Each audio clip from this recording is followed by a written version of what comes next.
Hello and welcome to Unfiltered Career Talks with Margaret. And today I'm very excited to have Austin Belsak with me. Austin is a founder of cultivatedculture.com, where he helps people land jobs they love without traditional experience and without applying online. I will let Austin introduce himself in a moment, but just to say, I love Austin's work. I've recommended so many clients to you, and you have so many great tools for job seekers that are free, like a resume builder and resume scanner and email finder, which I've used many times in my recruitment job. So I'll link all these links below this video later. But Austin, do you just want to introduce yourself and give us like a very quick overview of your very interesting career history? Yeah, for sure. Well, thank you for having me first and foremost, Margaret. I know, we've been going back and forth over LinkedIn for quite a while, and it's really nice to be able to sit down and chat. So thank you for the invite. And yes, basically what I do in a nutshell is teach people how to land jobs they love without applying online. So that stems from, my own personal career journey, which was really started back in 2012, 2013, when I graduated from college with a degree in biology, really terrible grades, and a job in a field that I really wasn't passionate about. And so I needed to make a transition, but nobody was willing to take a chance on me for all of the things I just mentioned. I wanted to move into tech, and I didn't have any tech experience. I didn't have a great GPA, and I had an irrelevant major. So kind of had to find my own way in the door. And I did that through a lot of testing, a lot of trial and error, and a lot of unconventional strategies. So after I made the jump into tech, I eventually got into Microsoft. I worked there for 5 years, worked my way up to a director of partnerships role there. And a lot of people had asked me how I did it. So I started building my current company, Cultivated Culture. And over the last 7 years, we've basically coached, thousands of people to go on to land their own dream jobs. And we use the same system with all of them, which is really a system that places an emphasis on networking and better ways to add value than just a resume or a LinkedIn, although those things are still very important in the job search, as we'll talk about today. So my hope is for this conversation that people leave with a system that they can use to build a resume, build a cover letter that is effective, but without spending hours and hours on those tweaks, so that they can spend that time on more high impact areas like networking, et cetera. So that's a little bit about me and what we do over here. Great. Thank you for the introduction. So the topic for today is how to use ChatGPT correctly in your job search. I have to say, I don't know that much about the topic. I read a couple of articles, but I haven't tried it myself yet. So could you actually explain to us firstly, like, what is ChatGPT? Absolutely, for sure. So ChatGPT is what's called a generative AI tool or platform. And so basically, to break that down, a lot of people have heard of artificial intelligence, right? It's these machines that are designed to take a lot of data and basically create outputs or from that data. And those outputs can be a range of things. For ChatGPT, basically what it does is it generates text. That's where the generative comes from. So you give it a prompt and it will spit out an answer. So that's a very oversimplified explanation of what it is. But what's really powerful about it is you can ask it almost anything and it will give you a really, really good output. So for the sake of the job search, one day I jumped in and I just asked it, write me a cover letter for this type of job in this type of industry. And then I asked it, tailor it to my resume. And I did the same thing for my resume bullets. And the outputs were actually really fantastic. I think they were far better than I know they were far better than what we see most job seekers putting together on their own. And so I saw this really unique opportunity for job seekers to leverage ChatGPT almost as their own career coach, whether they weren't bought into a career coach, couldn't afford it, any of these other things, you now have this tool that can act as, many things, your assistant, your coach, your accountability buddy, your research assistant, all of these things baked into one free tool. And so I started exploring it more and more, and we've uncovered a lot of great ways to help people augment their job search with it. So that's what it is. And that's kind of where it's at and what we'll be diving into.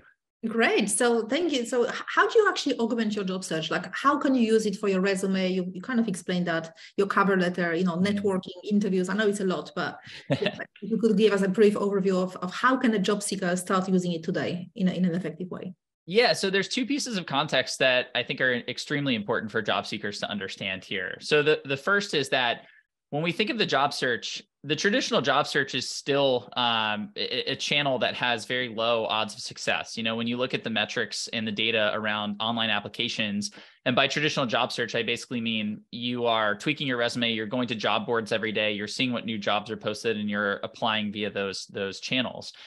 The odds of success are very low there. And so we are going to still need a resume. We are still going to need a cover letter and a LinkedIn profile that is effective and that really sells our value. But we also need to understand what our realistic expectations are around outcomes for these channels. So I think what ChatGPT can do is really help us craft a great resume, craft a great cover letter in a much more efficient way so that we can take that additional time and focus it on higher impact areas. Because at the end of the day, you can have a career coach or ChatGPT or anybody else write your resume, but the odds of getting in the door when you apply online are still very, very low. You're going to see much higher success rates when you go through channels like networking and referrals, and when you find other more creative ways to illustrate your value. So when people come work with us, what we always tell them is you should be spending about 80% of your job search time building those relationships and finding ways to hone your value proposition, and only about 10%, 20% of your time applying for jobs online. So what ChatGPT is going to do is help you take all of this extra time that you're wasting on your resume, on your cover letter, and it's going to help you become much, much more efficient at creating a really awesome resume and a really awesome cover letter so that you can get your application in and then focus on the things that matter.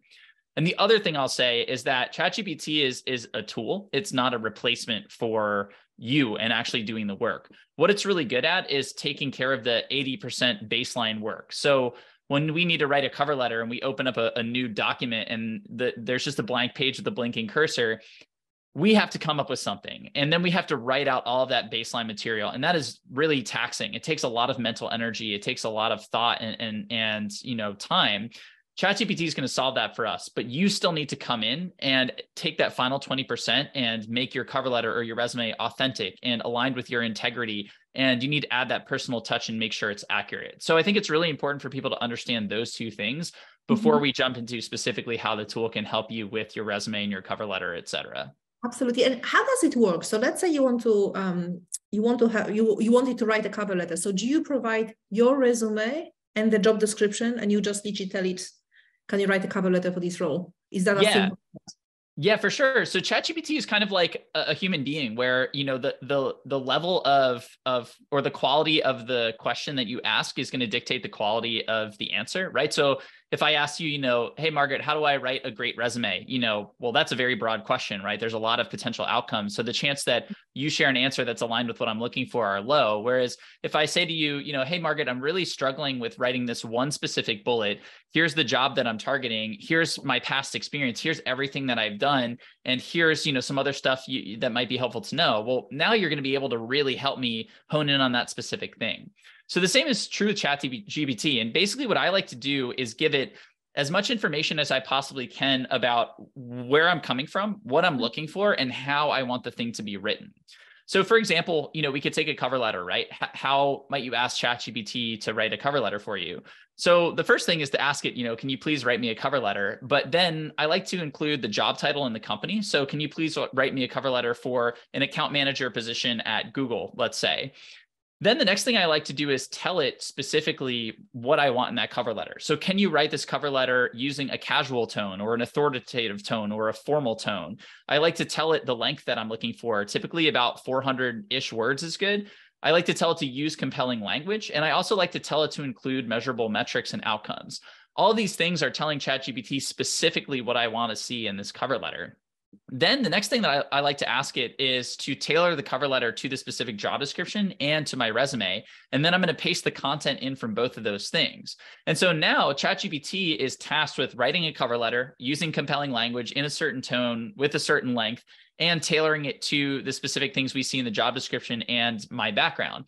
That is all going to be baked into the output that ChatGPT generates for me. And so if I ask all those things up front, I'm much more likely to get a great outcome that's aligned with what I was hoping to get, versus if I just show up and say, hey, write me a cover letter for this account manager job. It's just going to be a much more general cover letter because you asked a very general prompt. So the type of prompt that you ask is important. And the more specific you can get and the more information that you give the tool, the better the output is going to be. That's great advice. And how long does it take for ChatGPT to do this cover letter and a resume? Maybe 10 seconds once you give it the actual inputs. Yeah, I think that the most time consuming part is actually like giving it the information, and then it's just going to sit there and write the thing out for you. And they updated the framework that ChatGPT is based on from, it used to be GPT-3, now it's GPT-4. and it cranks out the content very, very quickly. So you can literally, if you have the resume and the job description and the prompt ready to go, you can have a pretty good cover letter that's 80% of the way there in about 10, 20 seconds. So, one of the biggest mistakes I see on resumes is that job seekers don't quantify their experience. They don't have these metrics, evidence of success. So how can ChatGPT still help them if they don't have these numbers? Because obviously they can't make it up, right? So how can it help someone who doesn't have, they just have the responsibilities, but not the actual achievements? Yeah, for sure. So obviously ChatGPT is going to work with what you give it. And ChatGPT isn't really going to know if you don't have measurable results on your resume, it can't include them in there. So this comes down to that extra 20%, right? At the beginning, we talked about this being a great tool for the 80%.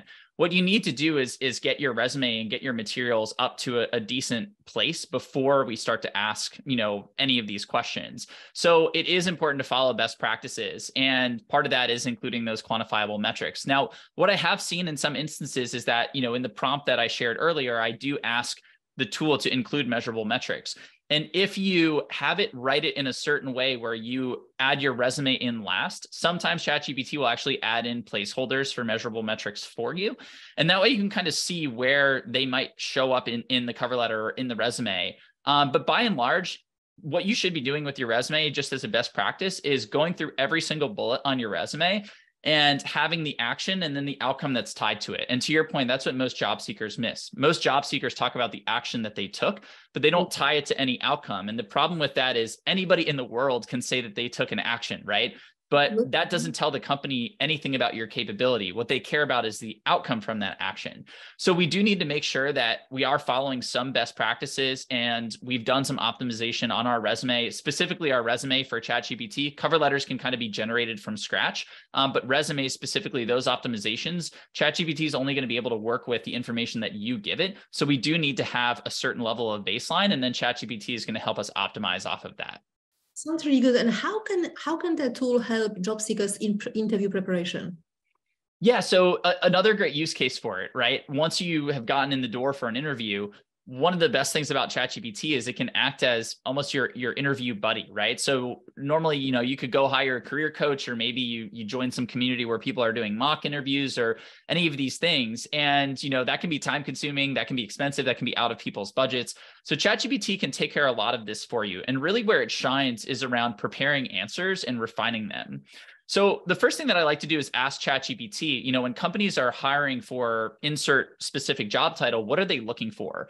And what this does is it basically asks ChatGPT to tell you what important skills should I focus on. You can even say, what are the top 3 skills that a company is looking for, the top 3 criteria. You can even feed it the job description in that instance and say, what are the top 3 things that the company is looking for from this job description? And now you kind of have a basis for the answers that you share. All of your answers should try to tie in those specific skills, criteria, et cetera, that ChatGPT shared with you. Then you can ask it for questions. So you can say, hey, ChatGPT, can you tell me the 10 most common interview questions for this specific job title, or even this specific job title in this specific industry? And ChatGPT is going to give you a list of questions. Now, are you guaranteed to be asked all of them? No. Are they all going to be relevant? No. It's not a perfect tool, but it gets you close enough, right? So now you have a list of questions, and what you can do is actually start to draft answers. If you want, you can use ChatGPT for that. You can tell it, hey, can you draft an answer to this specific question? You paste the question in, and you can say, then can you base it off of my experience in my resume? Here's my resume. And now ChatGPT will actually draft up an interview answer that is answering the specific question and is tying in your background from your resume. And then you can start to optimize it. So once it has that answer, you can tell it, can you use a more, authoritative tone? Or can you make sure to include at least 3 specific metrics? Or can you make sure to mention this specific thing? And you can just keep having ChatGPT tweak that answer until it's in a really good place. And then you can go ahead and jump into it yourself. So you can kind of rinse and repeat all of that, but you can also do the reverse. So you can come up with your draft and you can ask ChatGPT, can you please analyze this answer to this interview question that I came up with and drop it in? And ChatGPT will tell you why it thinks it's a good answer or a poor answer and how to improve it.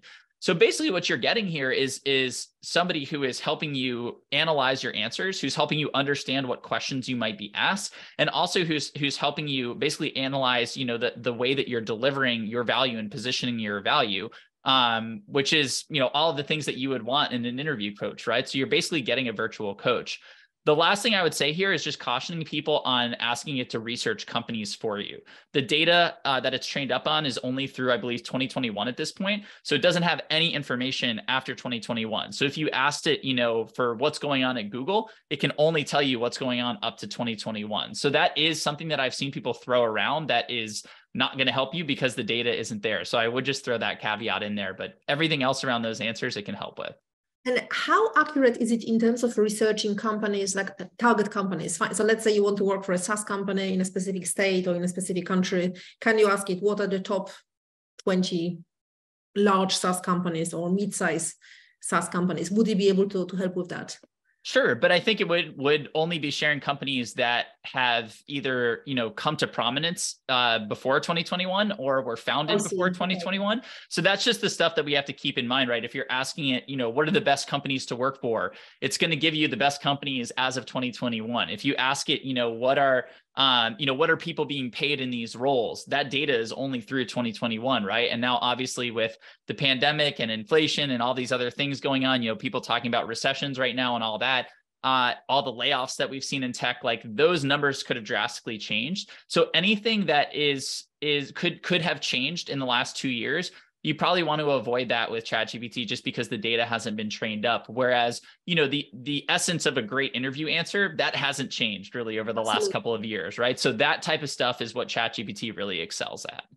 Thank you, Austin. This has been super useful. I didn't know half of this stuff myself, so I'm actually excited to try it. So how can people find out more about you? Yeah, for sure. So you can head to our site, cultivatedculture.com. We have a lot of free tools that you can use kind of in sync with ChatGPT. You can also follow me on LinkedIn. I post content there pretty much every day. And those are definitely the two best places. But I really appreciate you having me, Margaret. Thank you so much. Thank you. I love your work, and I will link the links to your website and your LinkedIn as well under this video. So thank you for your time, Austin, and thank you everyone for watching. I really hope that you found it useful. If you like this video, definitely subscribe to Austin's newsletter, and obviously feel free to like and share this video and comment what you liked about it. So thank you again for watching, and I will see you soon on another video. Bye for now.